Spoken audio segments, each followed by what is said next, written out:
Hello everyone, एक बार फिर से आप सभी का वेलकम है आपके अपने इस चैनल पे जहां पे आपको CUET पीजी के रिगार्डिंग इन्फॉर्मेशन देखने को मिलती है। तो अगर आप लोग चैनल पे पहली बार विजिट किए हैं तो आप लोग चैनल को सब्सक्राइब कर सकते हैं एंड वीडियो को भी लाइक कर दीजिएगा। आज का ये वीडियो एक्चुअली मेरा बनाने का मेन उद्देश्य ये है कि जब आप CUET पीजी का फॉर्म फिल करते हैं तो वहां पर आप कोई भी गलती ना करें, कोई भी मिस्टेक ना करें। इसके लिए कौन कौन से ऐसे सेक्शन है जिसमें खासकर आपको ध्यान में रखना है, जहां पर आपको मिस्टेक नहीं करनी है। हालांकि करेक्शन विंडो का आपको मौका मिलता है, लेकिन आपको करेक्शन करना ही क्यों है, आपको गलती करनी ही क्यों है, ताकि आपको करेक्शन करने की जरूरत पड़े। चलिए बिना टाइम गवाए अपनी वीडियो को स्टार्ट करते हैं। देखते हैं कौन कौन से ऐसे सेक्शन है जिसमें खासकर आपको ध्यान में रखना है। अक्सर स्टूडेंट वहां पर गलती कर देता है और लास्ट में उस गलती का उनको यहां पर नुकसान भी उठाना पड़ता है। तो देखो, सबसे पहले आप जब डैशबोर्ड में लॉगिन कर लेंगे तो कुछ इस तरीके का इंटरफेस आपके सामने शो करेगा। हम लोग यहां पर क्लिक करते हैं कंप्लीट एप्लीकेशन फॉर्म पे, तो उसके बाद यहां पर आपके सामने बहुत सारे ऑप्शन दिखाई दे रहे हैं। इधर देखिए, कॉन्टेक्ट डिटेल है, पर्सनल डिटेल है, अदर कोटा है एंड इसके अलावा एग्जाम सेंटर है, टेस्ट पेपर है एंड क्वालिफिकेशन डिटेल और अपलोड डॉक्यूमेंट्स। सबसे पहले हम लोग जो है यहां पर देखते हैं आपका जो पर्सनल डिटेल है उस पर। ठीक है, पर्सनल डिटेल में जब आप लोग जाएंगे तो यहां पर आपको जो है एक ऑप्शन जो है वो आपको दिखाई देता है कैटेगरी का। अब इसमें एक्चुअली क्या है कि जैसे आप EWS जनरल EWS के, तो आपको यहां पर सर्टिफिकेट के नंबर वगैरह देना है। सेम है, OBC में भी है, OBC NCL में भी है और SC में भी है। ठीक है, इन सारी कैटेगरी में केवल जनरल को छोड़ के, ये तो आपको पता ही होगा। तो आपको यहां पर क्या करना है कि जैसे आपका यहां पर कैटेगरी सिलेक्ट करने के बाद कंफर्म कैटेगरी आप लोग यहां पर करेंगे, देन आप यहां पर सर्टिफिकेट के नंबर देंगे, किसके द्वारा इश्यू किया गया है उनका नाम यहां पर करना है और किस डेट को यहां पर किया गया इश्यू वो आपको यहां पर मेंशन करना है। अब आप लोगों का सवाल ये आ रहा है कि मेरा पुराना बना हुआ है तो क्या मैं उसका यहां पर मेंशन कर सकता हूं? तो देखो, इस साल इन्होंने ऐसा कोई भी क्राइटेरिया नहीं रखा है कि इस जैसे अप्रैल का पूछते हैं बेसिकली, तो ऐसा कुछ यहां पर दिया नहीं हुआ है कि 1 अप्रैल के बाद का यहां पर होना चाहिए। आपके पास जो बना हुआ है आप उसको यहां पर एंटर कर सकते हैं, कोई दिक्कत नहीं है। ठीक है, तो आप वो यहां पर देंगे। ये आपका एक इंपॉर्टेंट सेक्शन था जिसमें अक्सर आप क्वेश्चन पूछते हैं, तो मैंने क्लियर कर दिया। बाकी आपका कोई सवाल होता है तो आप कमेंट में करना, मैं वीडियो में और क्लियर कर दूंगा जो भी अगला वीडियो आएगा। तो उसके बाद यहां पर है अदर जो कोटा आता है, उसके अंदर जैसे कि यहां पर एक एनसीसी का दिया हुआ है। अगर आप एनसीसी आपका रहा है, 12th में भी रहा है तो भी आप ऐड कर सकते हैं और ग्रेजुएशन में है तो भी आप इसको यस कर सकते हैं। इसके अलावा इसमें एक डिफेंस के लिए है, तो अगर आप पे ये सिस्टम लागू होता है तो आप इसमें यस कर सकते हैं, अदरवाइज आप इसमें नो कर सकते हैं। अदर कोई स्पोर्ट्स कोटा के लिए आप क्लेम करना चाहते हैं तो वो यहां पर दिया हुआ है। ठीक है, तो ये सेक्शन भी इंपॉर्टेंट है guys. Okay, now exam centre की बात करते हैं। तो एग्जाम सेंटर एक्चुअली क्या है कि आप जैसे ये वाला मैंने जस्ट वेट, हम लोग इससे पहले यहां पर देखते हैं जो आपका कॉन्टेक्ट डिटेल है, फर्स्ट वाला जो सेक्शन है उसको आप एक बार समझिए।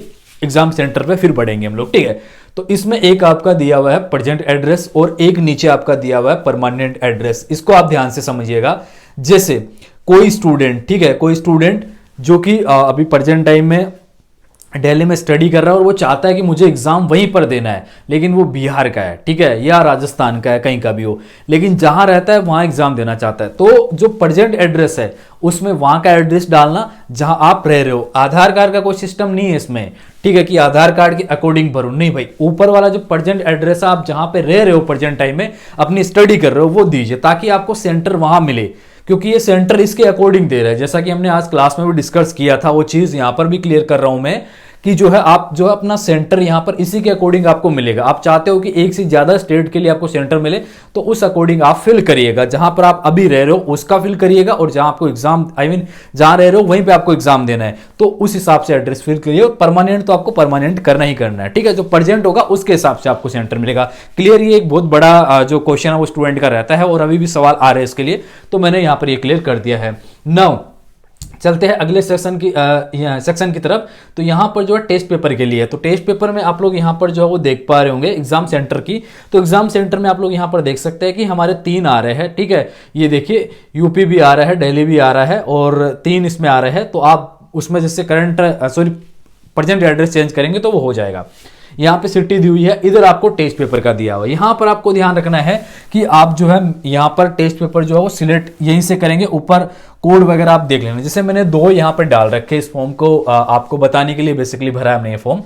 तो यहाँ पर 2 जो है आपको दिख रहा है, पॉलिटिकल साइंस और हिस्ट्री।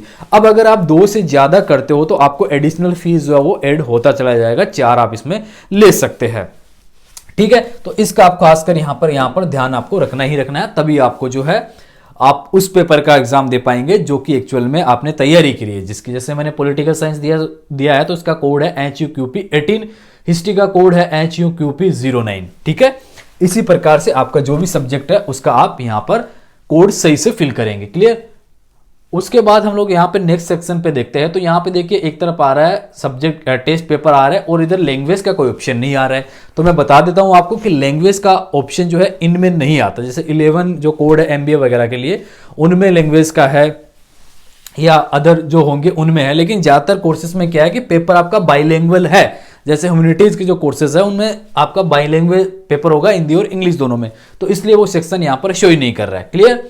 अब देखिए अगला सेक्शन यहां पर आपका है वो है क्वालिफिकेशन डिटेल का। क्वालिफिकेशन डिटेल में आपको यहां पर 10th का पूछ रहा है, यहां पर आपका 12th का पूछ रहा है और उसके बाद ग्रेजुएशन का पूछ रहा है। ये 3 ही देना है। आपने बीएड किया है, आपने डबल MA किया है, जो किया है कोई मैटर नहीं करता है, आपको यहां पर डिटेल देना है ग्रेजुएशन का, 10th का और 12th का, ठीक है। अब देखिए अब ग्रेजुएशन वाले से समझा देता हूं, 12th वाले तो आप इजीली समझ गए होंगे, बाकी इस प्रोसेस में आगे बता दूंगा मैं, यहीं पे ग्रेजुएशन वाले के माध्यम से समझा देता हूं। यहां पर देखिए एक अपेयरिंग का है, एक पास का है, यानी कि आप पास है तो फर्स्ट वाले पे करेंगे और आपका रिजल्ट नहीं आया है तो आप इस पे करेंगे, ठीक है। अब ऐसे स्टूडेंट होंगे जिनका अभी एग्जाम डेट ही नहीं आया है सेमेस्टर वाला, कोई दिक्कत नहीं है, आप उस भरिए फॉर्म को, ओके। अपेयरिंग में आप 24 में तो खैर 25 होगा, तो 25 में आप इसमें 25 कर देंगे और स्ट्रीम सिलेक्ट करेंगे जो भी आपका है, BSc BCom जो आपने किया है। यहां पर आपको यूनिवर्सिटी या फिर बोर्ड का नाम, यानी कि आप यूनिवर्सिटी का नाम इसमें फिल करेंगे, ठीक है। यहां पर आप इंस्टीट्यूट का नाम लिखेंगे जहां से आप अपना ग्रेजुएशन कर रहे हैं उसका, ओके। इसके अलावा यहां पर आपको रोल नंबर देने हैं। अब जो अपेयरिंग वाले हैं जिनका एग्जाम डेट नहीं आया, जिनके पास रोल नंबर भी नहीं है, तो पीछे वाले सेमेस्टर का ऐड कर सकते हैं, यही हमारे पास अभी ऑप्शन है, ओके। उसके बाद फिर वही आपको सेव एंड नेक्स्ट कर देना। तो ये सेक्शन भी इंपॉर्टेंट है, आपको ध्यान देना है। ये देखो परसेंट ऑटोमेटिक ले लेगा, ये मार्क्स वगैरह आप डाल देना इसमें, ओके। अब उसके बाद अपलोड डॉक्यूमेंट है, तो अपलोड डॉक्यूमेंट में आपको कुछ यहाँ पर जो है वो ज्यादा देने नहीं है, फोटो और सिग्नेचर का है, वो आप अपलोड कर देंगे। जनरल वालों के लिए तो 2 ही आएगा, कैटेगरी सर्टिफिकेट तो जो जिनके पास जो है कैटेगरी में उनके लिए मांगेगा, बाकी के लिए जो है आपका यहाँ पर नहीं मांगेगा। तो फोटो, सिग्नेचर और आपका कैटेगरी सर्टिफिकेट। जो भी लोग आपको बोल रहे थे कि ये लगेगा वो लगेगा, कुछ नहीं लगता है भाई, सिंपल है। फोटो सिग्नेचर, ज्यादा झंझट में मत पड़ो, फोटो सिग्नेचर और कैटेगरी है आपकी OBC SC ST के हो तो कैटेगरी सर्टिफिकेट अपलोड कर दो जो आपने वहां पर मेंशन किया था, ओके। तो ये सेक्शन है जिसमें कि खासकर आपको जो है वो ध्यान रखना है, बहुत ही इंपॉर्टेंट ये सेक्शन थे। अक्सर स्टूडेंट गलती कर देते हैं, अगर आप इन सेक्शन में जैसे एड्रेस वाले में गलत कर देते हो तो आपको सेंटर नहीं मिलेगा, ठीक है। टेस्ट पेपर गलत कर देते हो तो आप अपने पेपर का एग्जाम नहीं दे पाओगे, समझ गए। तो इन चीजों का आपको ध्यान रखना है। बाकी अगर आपका कोई सवाल, कोई क्वेश्चन है तो आप मुझे कमेंट कर दीजिए, मैं अगले वीडियो में क्लियर कर दूंगा उसको, कोई दिक्कत नहीं। आप टेलीग्राम चैनल ज्वाइन कर लीजिए, डिस्क्रिप्शन बॉक्स में उसका लिंक दिया गया है। अगर आप पॉलिटिकल साइंस के लिए प्रिपेयर कर रहे हैं तो आप हमारा टेलीग्राम का ग्रुप ज्वाइन कर लीजिए, मैंने लिंक दिया है, और अदर स्टूडेंट के लिए भी लिंक यहाँ पर दिया गया है, okay. So thank you so much इस वीडियो को देखने के लिए। बाकी मिलते हैं नेक्स्ट वीडियो में।